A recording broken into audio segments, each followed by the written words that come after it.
예전에 한 분이 처음 교회 나오셨는데 계속 눈물을 흘리시는 거예요. 근데 뭔지 잘 모르겠는데 예배를 다 마치고 났는데 잠깐 안내를 받으시려고 카페로 오셨는데 그때도 눈물이 멈추지 못해서 많이 막 흐느끼면서 그러시는 거예요. 그래서 무슨 어려운 일이 있나 그런 생각을 했는데 그분이 말씀하시면서 이런 얘기예요. 왜 이렇게 눈물이 나는지 모르겠어요. 이 눈물의 의미를 내가 울고 있지만 나도 모르겠어요. 근데 한 가지는 내 마음이 왜 이렇게 기쁘고 편한지 모르겠어요. 그러는 거예요. 이제 성경에 대해서 잘 모르지만은, 믿음에 대해서 잘 모르지만은 이렇게 예배드리고 하나님 앞에 나오고 신앙생활하면 눈물이 나든지 안 나든지 또 신앙생활의 깊이를 알든지 모르든지 이 마음에 그렇게 기쁘고 잔잔한 은혜가 있는 게 믿음 생활의 출발입니다. 그래서 예수님 믿고 구원의 확신이 있고 하늘에 소망이 있는 사람은 내 마음속에 다른 사람들은 이해할 수 없는, 아니 특별히 믿음 생활하지 않는 분들은 이해할 수 없는 내면에 신비한 즐거움이 있어요. 아주 신비한 즐거움이 있어요. 설명할 수 없는 즐거움이 있어요. 신앙생활하면서 그런 즐거움이 한 번도 경험되지 않았으면 하나님을 만난 경험이 없는 거예요. 그런데 신앙생활하면서 몇 번이라도, 아니 한 번이라도 내 안에 이해할 수 없는 신비한 즐거움이 가슴에 쫙 젖어 있으면 그분은 하나님을 만난 거예요. 그런데 즐거움, 기쁨은 감정이에요. 감정은 계속 유지되는 게 아니라 돌아가요. 즐겁다가 마음이 힘들다가 슬프다가 기쁘다가 그런 거예요. 좋은 일 있으면 더 기쁘고 힘든 일 있으면 조금 눌리게 되고, 이게 사람의 감정이에요. 그럼에도 불구하고 믿음의 사람들, 그리스도인들은 이 안에 저 밑에 이해할 수 없는 즐거움, 기쁨이 마음을 쫙 사로잡고 있어요. 그게 삶을 움직여요. 예전에 굉장히 예수님 믿는 게 좋고 기뻤는데 요즘에는 많이 메마른 것 같고 기쁨이 없는 것 같다. 그러면 믿음이 변질됐다고 봐도 괜찮아요. 이 기쁨은 계속 새롭게 주님이 부어주셔야 되고 우리가 그런 기쁨을 경험해야 돼요. 스웨덴에 오래전에 오페라 성악가 중에 제니 린드라는 성악가가 있었어요. 이 성악가가 그 당시에 영웅적으로 스웨덴에서 대단한 인기를 모은 성악가예요. 그래서 대단한 인기를 모으면 일단 인기를 얻지요. 그리고 많은 사람들에게 사랑받지요. 돈도 벌지요. 그러니까 인기를 다 얻고 싶어 하잖아요. 그런데 성악가의 수명이 조금 다르지만 20대 후반, 30대 중반 요때가 아주 전성기거든요. 린드가 아주 전성기에 들어서는 29살에 무대에서 은퇴 선언하고 떠나요.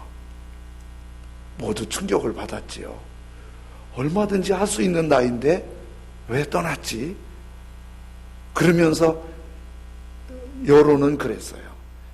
무대에 그 환상적인 기쁨, 환희를 잊을 수 없어서 또 돌아올 것이다. 그런데 돈과 인기를 위해 돌아오진 않았어요. 그 위에 무대 서기에는 섰는데 다 자선을 위해서 섰어요. 1850년도에 미국 순회 공연을 했는데 그 당시에 린드의 공연이 4억, 우리 돈으로 4억 원 모금을 했어요. 그 당시 1850년도에 4억 원이면 대단히 큰 돈이거든요. 그 돈 자기를 위해서 하나도 안 쓰고 어려운 이웃을 위해서 섬겼어요. 그런 일을 했지만은 인기와 돈을 위해 뛰지는 않았어요. 한 번은 친구가 제니 린드를 방문했어요. 가봤더니 제니 린드는 무릎에 성경책을 올려놓고 지는 태양을 바라보면서 이렇게 있는데 얼굴에 환한 기쁨이 있는 거예요. 그래서 친구가 이런 질문을 해요. 왜 전성기 때 은퇴를 하니 무슨 이유가 있었니? 그러면서 하나 더 물어봐요. 너는 그 격정적인 환희의 무대가 그립지 않니? 그랬더니 이 제니 린드가 멀리 태양을 바라보면서 이렇게 말해요. 무대 위의 기쁨은 순간의 환희일 뿐이야. 무대에 서는 배우들이나 예술인들은 무대에 섰을 때는 자기도 잊어버릴 만큼 환상적인 연주를 해요. 공연을 해요. 그리고 막 박수갈채를 받아요. 그리고 무대에서 딱 내려오면 청중들은 다 떠나요. 그리고 빈 무대 그 객석을 보면 마음이 그렇게 허전하대요. 그리고 집에 오잖아요. 너무 공허하대요. 그래서 예술인들이 술, 알코올에 많이 찌든 사람들이 많아요. 심지어 마약에 손을 대서 걸려드는 사람들 있죠. 우리가 상상할 수 없는 그런 공허를 그렇게 메꾸려고 하는 거예요. 제니 린드는 그걸 안 거예요. 그래서 무대 위의 기쁨은 순간의 환희일 뿐이야. 그리고 이렇게 말해요. 이 성경과 아름다운 자연은 내게 영원한 기쁨을 선물해 주거든. 잠깐 있다가 환희의 공허가 있는 게 아니라 하나님의 말씀과 그리고 자연을 하나님의 관점에서 바라보면 잠깐 없어지는 즐거움이 아니라 내 내면에 영원까지 승리할 수 있는 그런 즐거움을 주는 거예요. 오늘 성경은 이렇게 말씀하잖아요. 112편 1절에 할렐루야 여호와를 경외하며, 빨간 글씨 다 같이 읽어볼까요? 그의 계명을 크게 즐거워하는 자는 복이 있도다. 그의 계명이 하나님의 말씀이잖아요. 하나님의 말씀을 즐거워해요. 얼만큼 크게 즐거워하는 사람은 복이 있도다. 하나님의 말씀을 크게 즐거워하는 사람은 복이 있도다. 말씀이 지루하다 그리고 말씀이 재미없다 그리고 말씀을 멀리하는 사람들이 있는데, 말씀을 크게 즐거워하는 사람은 복이 있도다. 그러면서 2절부터는 말씀을 즐거워하는 게 어떤 복이 있는지를 설명해요. 2절에는 그 후손이 땅에서 강성하며 정직자의 후대가 복이 있으리로다. 하나님의 말씀을 크게 즐거워하면 그 자체로도 영원한 즐거움인데, 거기에 주님이 따라오는 복은 그 후손이 땅에서 강성하며 후대에게 복이 있으리로다. 유대인 한 여인이 옷가게에 옷을 사러 갔대요. 탈무드에 나오는 얘기인데요. 옷을 사러 가서 옷을 하나 사갖고 바구니에 넣어서 집에 와서 옷을 딱 입어보고 주머니에 손을 넣어봤더니 주머니에 상당히 규모 있는 보석이 있는 거예요. 굉장히 비싼 보석이에요. 수지 맞았어요? 안 맞았어요? 뜻밖의 이런 값진 보석을, 그래서 이거는 뭐 주인한테 가서 신고할 일도 없고 아무 이유 없잖아요. 근데 이분이 하나님을 아는 사람이에요. 내가 보석을 산 건 아니고 옷만 샀는데 보석이 왔네. 이걸 가졌으면 그러면 불편한 거예요. 갖다 주자니 아까운 거예요. 어떻게 하시겠어요? 갖다 주자니 아까워요? 갖고 있자니 불편한 거예요. 각자 생각하세요. 말까지는 안 하셔도 되고. 이 여인은 하나님을 아니까 그때 고민하다가 랍비를 찾아갔어요. 랍비한테 가서 이럴 때 어떻게 하면 좋냐고 물어봤더니 랍비의 대답이, 그거를 생각해 보세요. 당신은 옷을 샀지 보석을 산 건 아니잖아요. 당신에겐 옷만 가질 자격이 있지 보석을 허락한 건 아니에요. 보석을 주인한테 돌려주세요. 그런데 보석을 돌려줄 때 혼자 가지 말고 당신 자녀들을 모두 데리고 가세요. 그리고 자녀들이 보는 앞에서 아주 즐겁게 보석을 잘못 왔어요, 주인한테 돌려드리세요. 그러면 당신 자녀들이 몇 배 복을 받아줄 것입니다. 그런다고 가게 주인이 기특하게 자녀들한테 용돈이라도 주면 얼마나 좋겠어요? 그런 보장이 없잖아요. 그런데 갖다 주라는 거예요. 이게 믿음의 비밀이에요. 엄마가 그 좋은 아까운 보석을 자녀들이 보는 앞에서 정직하게 내 거 아닙니다, 주인 겁니다, 이거를 배우면 자녀들은 그 다음에 정직함에 의한 보석보다 훨씬 큰 복을 받는 거예요. 지난번에 한 분이 저한테 전화하셨어요. 우리 교회에서 신앙생활하다가 교회를 이사 가신 분인데, 이분이 정말 고생을 많이 했어요. 근데 자녀들을 믿음으로 기르려고 얼마나 했었나 몰라요. 그리고 정말 자녀들이 믿음으로 곱게 자랐어요. 근데 그 자녀들이 공부를 너무 잘해갖고 대학 졸업하는데 취직시험에 합격했는데 연봉이 한 6천만 원 받는데요. 처음 청년이. 그러면서 하나님 은혜라고 너무 감사하는 거예요. 믿음 생활을 잘 걷게 말씀 따라서 하면 자녀들이 복 받아요. 믿음 생활하면서도 자녀들에게 손해를 끼치는 거 있어요. 뭔지 아세요? 믿음 생활하면서 자꾸 짜증내고, 믿음 생활하면서 자꾸 불평하고, 믿음 생활하면서 교회 나오면서 자꾸 목사님, 전도사님 흉보고, 장로님, 권사님 흉보고, 집사님 흉보고, 애들 앞에서. 그러면 애들이 뭐가 되겠어요? 간절히 기도하는 부모님이 계시면 자녀들이 당장 기도 안 하더라도 결국 기도하러 나오더라고요. 부모님들이 믿음 생활이 경건하면 지금 부모님 안 따라오는 것 같아도 결국은 따라오더라고요. 지난 금요일 날 잠깐 말씀드렸는데, 이자익이라는 한 사람이 태어났는데, 저긴 목사님이라고 나왔는데요, 전라도 한 섬에서 태어났는데 너무 가난해서 배고파 죽겠더래요. 그래서 가출해서 살 길을 찾아서 육지로 올라와서 김제까지 올라왔어요. 김제에 조덕삼이라는 분이 최고 부자인데, 조덕삼은 금광 사업을 해서 돈을 벌어서 그 지역에서 누구와 견줄 수 없는 부자였대요. 그런데 이자익이 조덕삼을 찾아가서 이런 부탁을 한 거예요.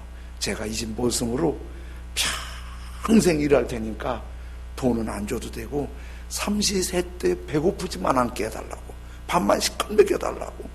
그러니까 부자니까 일꾼 들어오니까 고맙잖아요. 받아줬어요. 이자익이 정말 모성으로 열심히 일했어요. 조덕삼은 일꾼과 함께 일하면서 이자익이 마부 역할을 했어요. 그런데 그 김제에 저쪽에 선교사님, 테이트 선교사님이 전국을 순회하며 선교하다가 김제를 들어온 게 된 거예요. 그 김제에서 여기저기 다니다가 이 조덕삼 집 부잣집에 들어갔더니 고맙게 조덕삼이 테이트 선교사님을 영접해서 사랑채에 머물게 하고, 말 타고 다니니까 말을 마부 이자익이 관리해주고, 그러면서 그 집이 쉼터가 된 거예요. 그러면서 테이트 선교사님이 조독삼에게 전도했더니 부자 조독삼이 예수님을 믿게 됐어요. 그리고 자기 사랑제가 교회가 된 거예요. 이자익이 처음에는 어깨 넘어 신앙생활하다가 같이 예배 자리에 들어가서 정말 신앙생활을 열심히 한 거예요. 너무 열심히 한 거예요. 얼만큼 열심히 했냐면 주인인 조독삼이 감동받을 만큼. 조독삼이 나중에 이자익을 정말 믿음 좋아서 감동받아서 평양신학교에 보내서 공부하게 한 거예요. 그래서 이자익이 평양신학교에 가서 공부를 하고 1904년도에 조독삼 사랑채에 있는 교회에 담임 목사로 청빙을 한 거예요. 자기 모습을 담임 목사로 청빙을 해서 그 밑에서 모습의 가르침을 받으면서 즐겁게 신앙생활했어요. 조독삼의 손자가 여러분의 귀에 익숙한 이름 한 분 있어요. 조세영 국회의원이에요. 그분이 일본 대사도 했어요.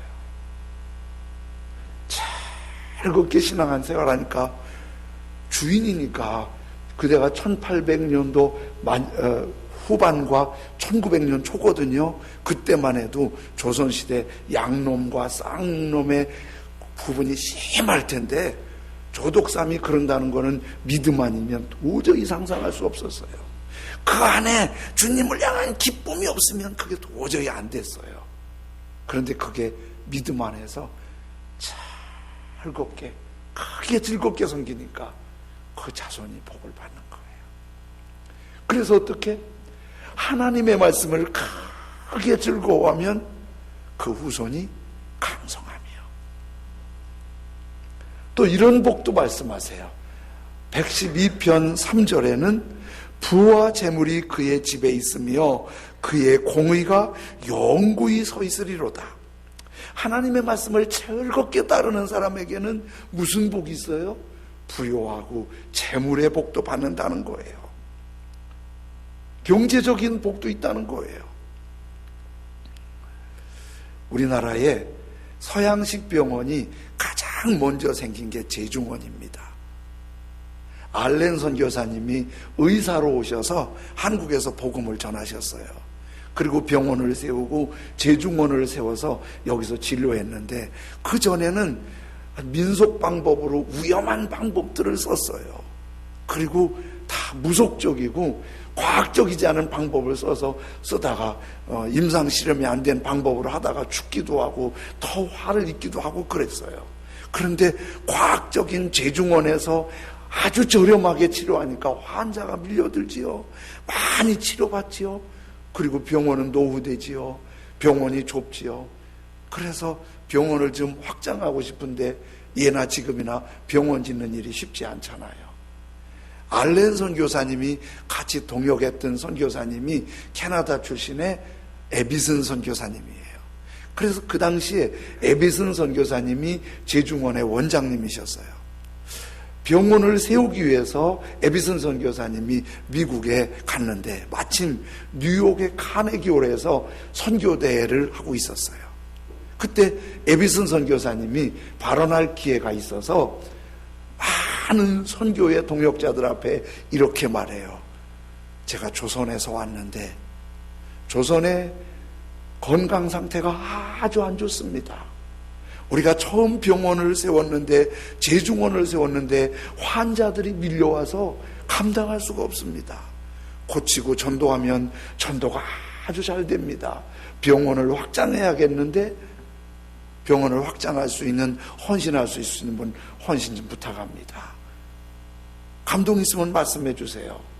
그때 그 선교대회에 누가 참석했냐면 당시 아주 부자인 록펠러와 함께 스탠다드 오일 석유회사의 대주주였던 루이스 헨리 세브란스가 참석을 한 거예요. 제 양반이 참석을 하고 감동을 받은 거예요. 그래서 거금을 여러 차례 제중원 건축을 확장 건축을 위해서 헌신을 한 거예요. 이렇게 계속 헌신을 하니까 에비슨 선교사님이 그렇게 말해서 누군가가 헌신이 있을 거라는 약속이 있는 건 아니잖아요. 했으면 좋겠다는 간절한 마음으로 기도하면서 했는데 이렇게 거액이 헌신이 되니까 얼마나 감사했겠어요. 그래서 그 헌신을 받은 후에 에비슨 선교사님이 세브란스 장로님에게 편지를 보내요. 정말 고맙습니다. 이 돈이 많은 사람을 살리는데 큰 힘이 될 것입니다. 에비슨 선교사님이 얼마나 고마웠겠어요. 그런 헌신자의 헌신을 받으니까. 그래서 감동적으로 감사의 편지를 썼더니 세브란스 장로님이 이렇게 답장을 했어요. 주는 나의 기쁨이, 베푸는 나의 기쁨이 받는 당신의 기쁨보다 더 큽니다. 세브란스 장로님 정말 멋있잖아요. 그렇죠? 받는 당신도 기쁘겠지만은 베푸는 내가 당신보다 훨씬 기쁩니다. 우리 선물 받는 거 좋잖아요. 선물 받는 거 좋지만 마음을 담은 선물은 받는 것보다 훨씬 기뻐요. 세브란스는 그걸 아는 거예요. 그래서 제중원을 확장 건축해서 개원하면서 헌신자의 이름을 따라 우리나라 세브란스 병원이 되었고, 그 세브란스 병원이 지금 연세대에 가장 규모 있고 감동적인 병원으로 운영이 돼가고 있잖아요. 바울 사도가 3차 전도 여행을 다 마치고 밀레도에서 장로님들에게 고별 설교할 때 이렇게 말씀을 마지막으로 합니다. 사도행전 20장 35절에 범사에 여러분에게 모본을 보여준 바와 같이 수고하여 약한 사람들을 돕고 또 주 예수께서 친히 말씀하신 바, 빨간 글씨 똑같이 읽어볼까요? 시작. 네, 주는 것이, 베푸는 것이 받는 것보다 복이 있다. 하나님의 말씀을 세브란스 장로님처럼 내걸 드리는데 쉬운 사람이 어디 있어요? 그런데 하나님의 계명을 크게 즐거워하면서 베푸는 그거를 아주 즐거워하는 그분은 복받을 만한 그릇이 있잖아요. 부와 명예가 있을 만한 그릇이 있잖아요. 이런 은혜가 우리 찬양의 가족들에게도 있기를 원합니다. 하나님의 말씀을 크게 즐거워하는 사람들은 어떤 복? 부와 재물의 복이 있어요. 112편 4절에 하나의 복을 더 말씀하고 있어요. 정직자들에게는 흑암 중에 빛이 일어나나니, 삶이 가끔은 너무 캄캄하고 답답하고 흑암이 지쳐서 숨도 못 쉴 것 같고 죽을 것 같을 때 있는데, 하나님의 말씀을 즐거워하는 사람은 환한 빛이 열린다는 거예요. 이 말씀을 생각하면서 성경에 가장 캄캄한 흑암 속에 시달렸던 사람이 누가 있을까 생각하는데 요셉이 생각났어요. 야곱의 11째 아들 요셉. 아버지 밑에 있을 때는 누구보다 가장 행복하고 가장 사랑받던 아들이었어요. 다른 아들보다 더 좋은 옷을 입었어요. 다 인정받았어요. 너무 좋았어요. 그런데 아버지 시름을 따라 형님한테 도단에 갔는데, 도단에는 형님들이 아버지 사랑과 달리 질투로 그렇게 미워하는 거예요. 그리고 그 사랑받던 요셉, 정말 그렇게 귀한 옥동자인 아들, 그 아들을 형님들이 꽁꽁 묶어서 노예로 팔아버린 거예요. 도단에서 애굽까지 그 먼 길을 요셉이 갈 때 마차 태워 갔겠어요? 말 태워 갔겠어요? 노예 주제에 똑하게 끌려갔어요. 형님들이 옷도 다 벗어서 찢어버렸어요. 벌거벗은 모습으로. 노예가 워낙 비싸니까 노예 사갈 때 도망 못 가게 손목과 발목에 쇠고랑을 채운대요. 그 머나먼 길을 곱게 자라던 요셉이 손목과 발목의 쇠고랑에 얼마나 피멍이 들었겠어요. 그 그리고 팔려가서 왔다고 쉬게 하고 환영해 줬겠어요? 두들겨 패고 딱하게 일하는데 노예가 길들여질 때까지는 소의 손목 발목에 굳은 살 베길 때까지 묶어놓고 일을 시킨다는 거예요. 그보다 더 어둠이 어디 있겠어요? 일이 좀 잘 안 됐다고요? 누가 날 좀 따돌렸다고요? 누가 날 좀 무시했다고요? 조금 어렵다고 극단적인 선택하는 사람 있잖아요. 요셉 같으면 몇 번 죽어야 됐어요. 그런데 가품 중에 요셉이 아버지한테 배운 하나님을 찾은 거예요. 눈물 날 때 울면서 주님, 조금 기분이 있으면 감사합니다 하나님. 하나님 바라보면서 하나님 붙잡았어요. 어느 날 정상궤도에서 삶이 좋아질 때 열심히 일하니까 기질이 나오는 거예요. 주인이 노예가 아니라 노예들을 부리는 총무를 세워준 거예요. 그래서 이 좀 살만한가 했더니 너무 멋있으니까 주인의 부인이 연애하자고 자꾸 옆에서 괴롭히는 거예요. 그거 뿌리치다가 성추행범으로도 감옥 갔어요. 노예 출신 주제에 감옥 갔으니 이거는 팔려올 때보다 더 감이에요. 전혀 희망이 없어요. 이제 끝장이에요. 노예 생활하면서 하나님의 즐거움을 알았어요. 그래서 감옥에서도 열심히 일을 했더니 간수가 다 요셉한테 일을 맡기는 거예요. 하나님의 즐거움을 아는 요셉은 죄수들이 근심하고 있으면 왜 근심하냐고, 힘들어하면 위로해주고 격려해주고 하나님의 말씀을 즐거워했어요. 그렇게 흑암에 있던 요셉, 하나님의 말씀을 즐거워하니까 어느 날 애굽의 바로왕이 꿈을 꾸었어요.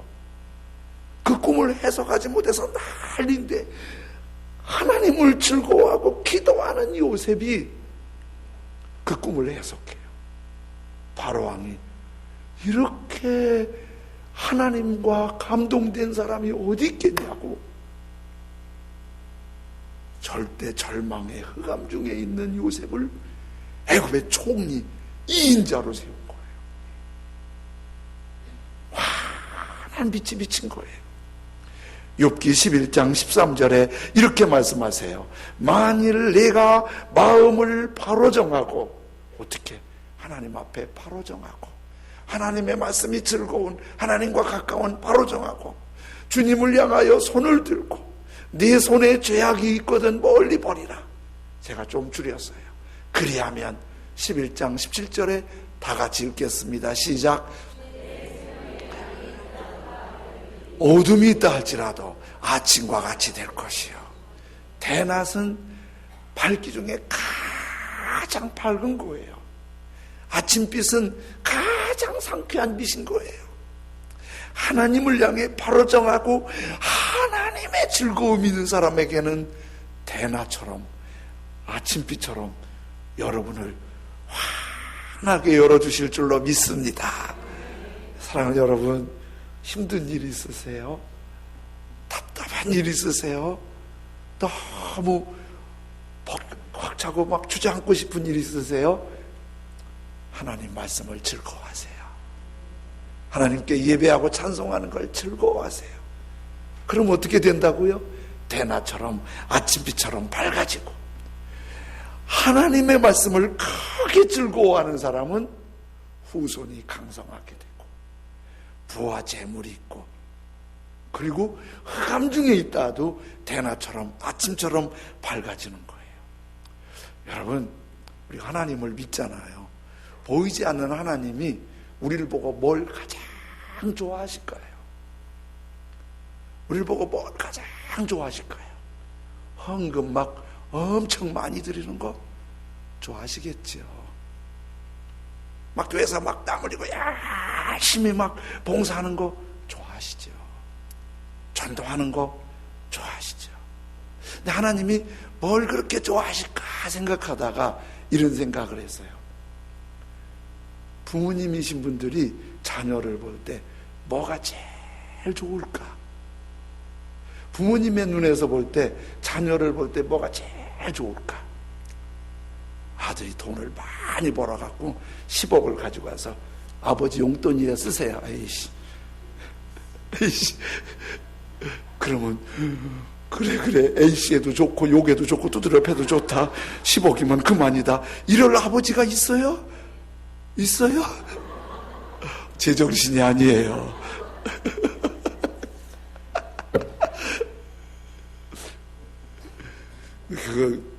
돈이 있으면 좋지요.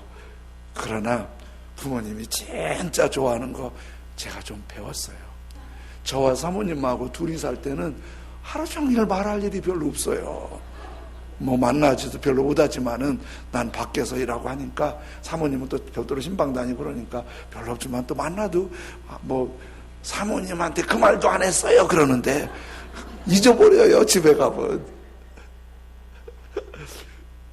요즘에는요 집안이 항상 조용했는데 요즘에는 제 딸이 미국에서 와서 손녀들이 같이 사니까 요즘에는 조금 사는 것 같아요. 우리 딸도 조잘조잘 해주기도 하지만은 딸 손녀 셋이 얘들이 얼마나 재밌게 노나 몰라요. 이왕이면 딸 난 게 좋은 것 같더라고. 근데 아들도 낳아야 돼요. 잉? 근데 셋이서 어쩌다가 이제 제 딸하고 손녀들하고 같이 타고 있으면 딸 셋이 뒤에 타잖아요. 손녀 셋이 뒤에 타잖아요. 얘들이 뒤에서요 막 노래를 하고 게임을 하고 막 콩닥콩닥 누르고 막 얘들이 그땐 여자 같지가 않아요. 막 누르고 막 웃다가 막 울다가 막 노래하다가 게임하다가 그러면은 내 운전이 방해될까 봐서 딸이 얘들아 좀 가만히 있어라. 저는 그래요. 냅둬. 너무 재밌는 거예요 그게. 막 게임하고 놀고 막 그렇게 재밌게 노는 게 그렇게 좋은 거예요. 그렇게 좋은 거예요. 근데 거기서 알았어요. 하나님이 우리를 재밌게 노는 걸 좋아하시겠다. 우리 재밌게 뚱 하고 진지한 것보다 곰하고 사는 것보다 여우가 낫대. 아주 지금 조잘조잘 재밌게 하는 게 너무 그게 좋겠다는 거예요. 하나님이 우리가 그렇게 막 웃으면서 찬양하고 예배하고 같이 막 교회 봉사하면서도 같이 재밌게 하면 주님이 얼마나 좋아하시겠어요. 좋아하잖아요.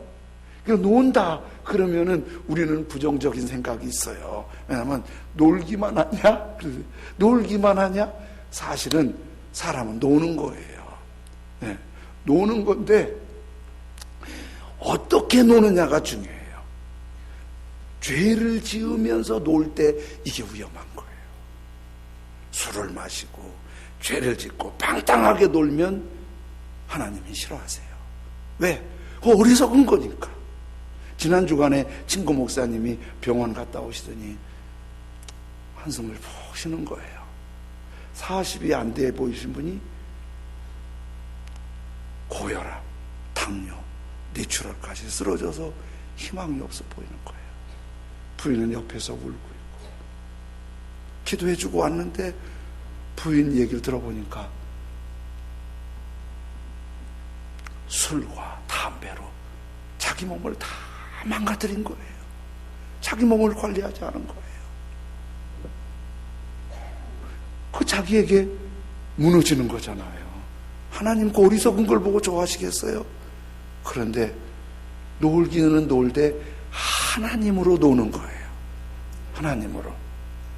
예수님 믿는 사람 하나도 없는 선교지에서 선교하시는 분들 얘기 들었더니 우즈벡의 윤디모데 선교사님이라는 분, 그분이 이제 같이 사역 좀 했는데 이분 얘기 들었더니 딸이 넷인데 6 식구가 예배드리기 어려우니까 저녁이면은 6 식구가 2시간, 3시간 찬송하고 성경 외우고 기도하고 2시간 찬송. 그 딸들을 보니까요, 때가 하나도 안 묻은 천사같이 고와 보여요. 얼마나 주님 안에서 노는지. 주님이 그걸 좋아하시는 거예요. 그렇게 노는 거예요. 그래서 우리 노는 걸 누구한테 배우면 되냐면 우리 그레이스 베이스 호반테 와서 배우세요. 걔들은 놀 때 아주 노는 거에 몰입해요. 아무것도 몰라요. 그냥 어제는 지 엄마 자고 있는데 쟤네들은 그냥 놀고 있는 거예요. 막 웃고 막 그렇게 재밌게 노는 거예요. 잘 생각을 안 하고 노는 거예요. 주일 지켜야 되는데. 우리 그렇게 놉시다. 그렇게 찬송하고 그렇게 예배하고. 우리 교회도 운동회 좀 하자고 그러는데 내가 사실 운동회를 조금 겁내요. 운동회 하다가 뭐 하나 깨지면은, 아니 그릇 말고 사람이 피가 나고 뼈가 깨지고 막 잃어버리면은요, 저는 담임 목사로 얼마나 부담되는지 몰라요. 근데 하다 보니까 그러지 않을 수 없으니까 너무 부담되는데, 그래 내년엔 놀자. 그 내년엔 운동회 장로님 한 분이 계획할 거예요. 이제 날도 이미 잡아놨어요. 내년에 놀 거예요. 그때는 한번 우리 놉시다. 노는 거예요. 그렇게 주님 안에서 이렇게 놀면서 신앙생활 뭐라고요? 하나님의 말씀을 같이 한번 따라해봐요. 크게 즐거워. 예, 말씀이 너무 즐거워야 돼요. 찬양이 너무 즐거워야 돼요. 누가 흉보든 안 보든 내가 일어서면 이상하게 보겠지? 그러지 마세요. 이상하게 보면 어때? 하나님 앞에 즐거우면 됐지. 막 울면 어때? 아이고 내가 바보처럼 눈물 나니 괜찮아요. 누가 울었다고 돌았다고 걱정 안 하니까 괜찮아요. 우세요. 막 찬송하고 즐거워하세요. 그런 사람이 어떤 복을 받는다고요?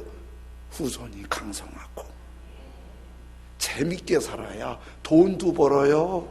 막 인상 쓰면 있던 돈도 나간다고. 우리 그전에 웃는 집안에 복이 온다고.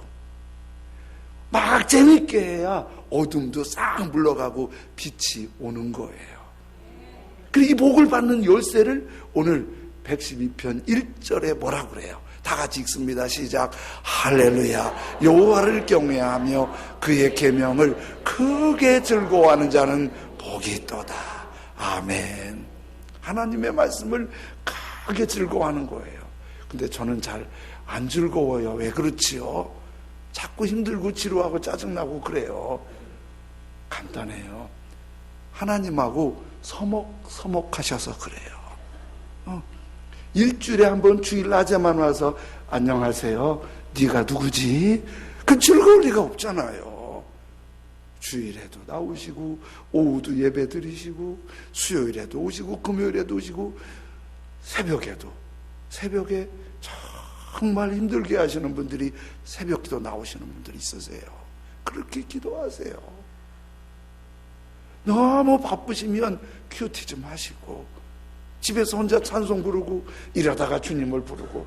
여러분, 하나님과 친해져야 말씀도 재밌어요. 하나님과 친해져야.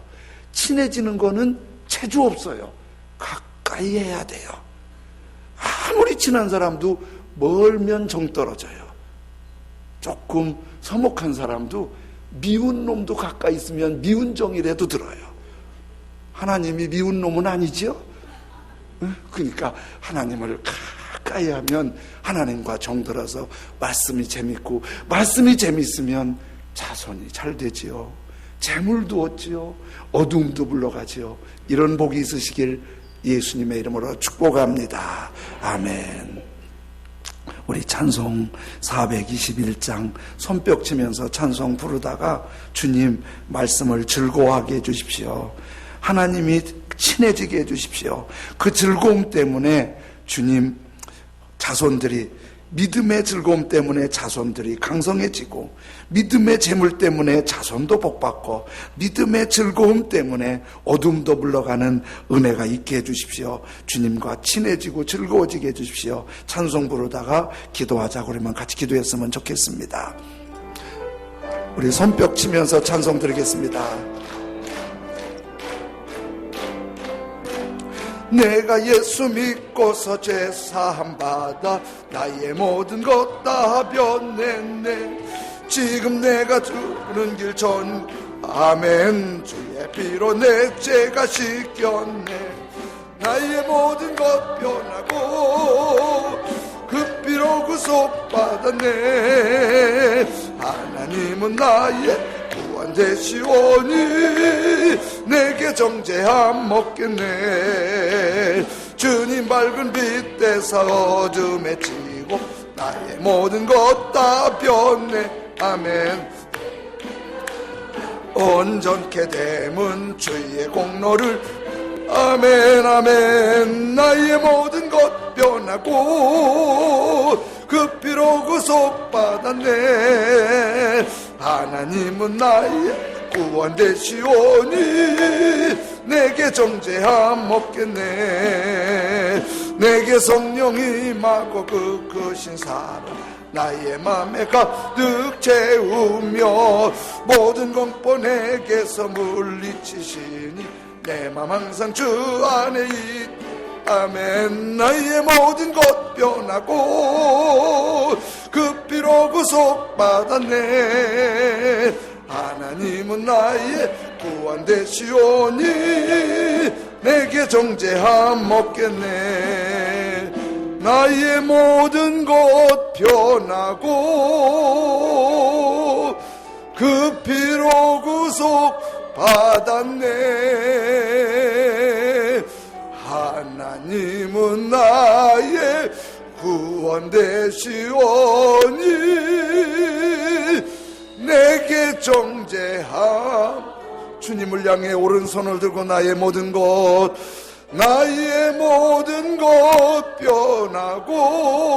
변하고 그 피로 구속. 주님과 더 친해지게 해주십시오. 주님 말씀 주님이 기뻐지게 해주십시오. 그 즐거움이 우리 인생을 새롭게 만들어 주십시오. 성령이여 역사해 주십시오. 우리 이 시간 다 같이 한 목소리로 기도합니다. 할렐루야. 주여 감사합니다. 살아계신 아버지 하나님 감사합니다. 아버지 하나님, 우리가 하나님으로 인해서 즐거워하고 그 말씀으로 인해서 즐거워질 수 있도록 하나님을 더 가까이 하고 하나님의 거룩한 역사와 풍성한 열매가 있도록 전능하신 나의 아버지 하나님 붙드시고 주장하시고 역사하시길 기도합니다. 주여 감사합니다. 하나님과 더 가까워지게 해주십시오. 하나님과 더 친해지게 해주십시오. 말씀으로, 기도로, 찬양으로, 예배로 하나님과 더 친해지고 하나님의 즐거움이 있어서 하나님의 즐거움이 자손을 복되게 하고 하나님의 기쁨이 즐거움이 부여하게 하고 하나님의 즐거움이 흑암도 물러가게 하고 평화가 있는 은총의 발걸음이 되도록 전능하신 나의 아버지 하나님 붙드시고 주장하시고 인도하시기를 기도합니다. 주여 그 은혜 그 복 그 거룩한 역사가 있도록 전능하신 나의 아버지 하나님 함께 하시고 인도하시고 역사하시길 원하오니 전능하신 나의 아버지 하나님의 손길과 능력으로 붙잡아 주시길 원합니다. 영광 받으시고 은혜에 충만하게 하여 주시길 원합니다. 주님 인도하여 주시옵소서. 나의 모든 것 변하고 그 피로 구속받았네. 하나님은 나의 구원 되시오니 내게 정죄하